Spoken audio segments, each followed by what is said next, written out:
इसी धरती में पैदा हुए महात्मा कबीर, यहीं से गोरखपुर की तरफ जाइए, उनका कबीर स्थल मिलेगा कि मोको कहां ढूंढे रे बंदे, मैं तो तेरे पास में। ना मैं मंदिर, ना मैं मस्जिद, ना काबे कैलाश में, ना मैं जप में, ना मैं तप में, ना मैं व्रत उपवास में, खोजी हो तो तुरते मिलियो पल भर की तलाश में। कहे कबीर सुनो भाई का दो, मैं तो हूं विश्वास में। जिसको भी भगवान को मानना होता था कि जिस महानायक को याद करने के लिए आपने पूरा दिन दिया है, आयोजन समिति ने कई दिनों मेहनत की होगी तब यह कार्यक्रम हो पा रहा होगा। जरा खोज कर देखिए उनके बारे में कितना लिखा और पढ़ा गया है। आपको पता है कि आपके अपने इतने बड़े महानायक के ऊपर कितनी किताबें लिखी हुई हैं? किसी को पता है? मुश्किल से 1 या 2 किताब मिले मुझे।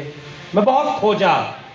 मुझे जब इस कार्यक्रम में आना था तो मुझे लगा कि ये एक बहुत बड़ा दिन है मेरे लिए, जिस दिन को हम इस रूप में इस्तेमाल कर सकते हैं कि आप क्या पैगाम देना चाहते हैं और क्या सपना था बाबू शिवदयाल सिंह जी का।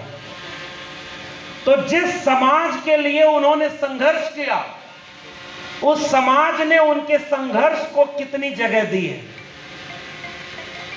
और खासकर पढ़े लिखे लोगों से मेरा सवाल है, जिनको शिक्षा नहीं मिली, जिन्होंने कुछ लिखना पढ़ना नहीं करा अपने जीवन में, जिनको मौका ही नहीं मिला, बाकी बहुत बड़ा समाज तो हैंड टू माउथ है। वो दिन भर अगर काम नहीं करेगा तो शाम को शिकायत या सवाल उस समाज से है जिसे मौका मिला पढ़ने का और ये पहचानने का कि बाबू शिवदयाल सिंह चौरसिया थे कौन।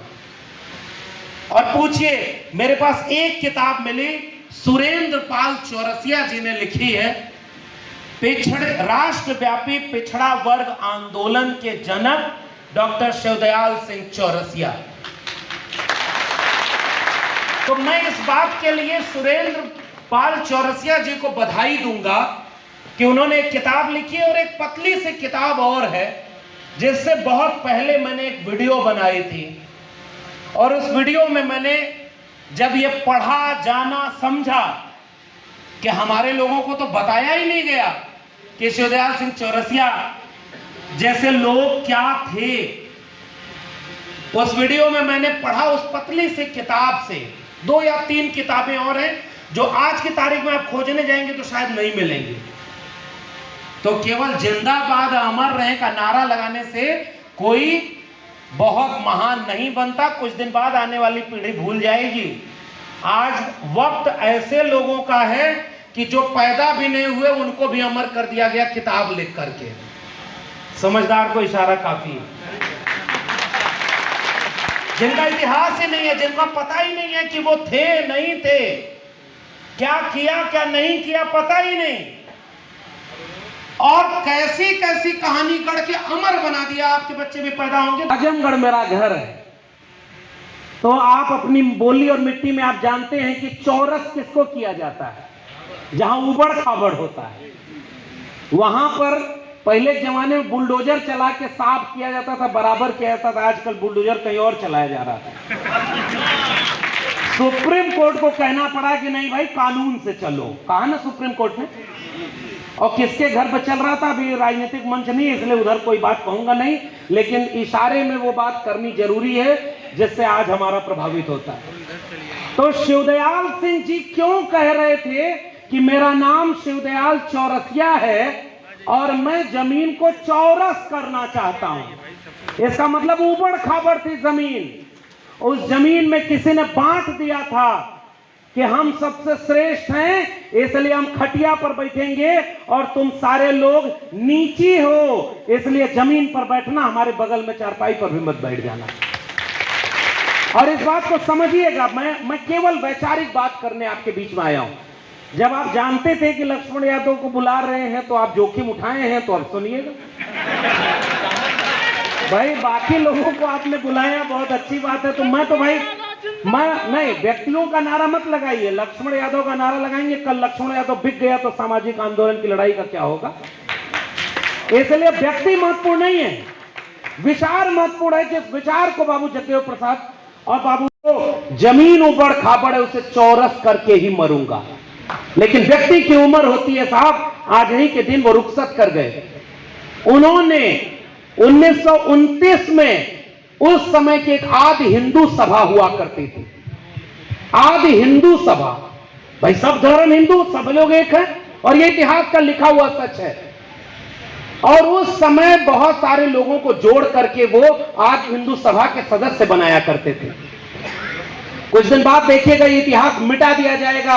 इसलिए मैं आपसे पहली ही बात कह के जा रहा हूं, अपने पुरखों का इतिहास लिखो, उस पर किताब लिखो, आप उस पर लेख लिखो, वरना 10-20 साल बीतने दो, कल को पूजा करने के लिए मूर्ति बना दी जाएगी यशोदयाल जी की, लेकिन उनके विचार क्या थे ये मिटा दिया जाएगा और उनको भी एक धर्म या पूजने की चीज बना दी जाएगी। वो एक किस्सा मिलता है कि वो ले गए और सबको मेंबरशिप दिलवा रहे थे कि आदि हिंदू सभा बनाई है हमने 1929, और सब लोग उसकी मेंबरशिप लो। कुछ लोग के पास गए, और इशारे में कह रहा हूं, किसी के खिलाफ कोई बात नहीं कहूंगा, नहीं तो आजकल भावना लोगों की बड़ी नाजुक है, आहत हो जाती है। इसलिए, और ये फैक्ट है, इतिहास है। यशोदयाल जी थे क्या, आप इस विचार को यहां से समझिए। जब वो लेके गए कि भैया आप भी हिंदू, हम भी हिंदू, आप भी मेंबरशिप ले लो, तो सामने से आवाज आई, हम हिंदू थोड़े, हम आर्य हैं, हम तुमसे श्रेष्ठ हैं, तुम नीचे हो और हम तुमसे ऊपर हैं। वापस लौटते हुए चौरसिया जी ने वो पूरा मुहिम खत्म की, बंद किया, और बैकवर्ड क्लासेस लीग बनाया।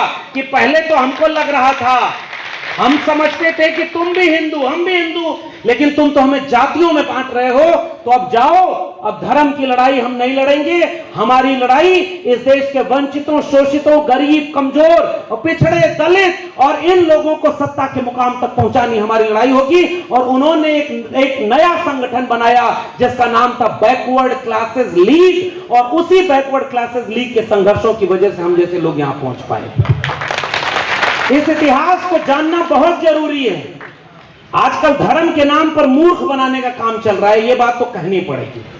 हम जिस विचारधारा को जानते हैं, इसी धरती में पैदा हुए महात्मा कबीर, यहीं से गोरखपुर की तरफ जाइए, उनका कबीर स्थल मिलेगा कि मोको कहां ढूंढे रे बंदे, मैं तो तेरे पास में।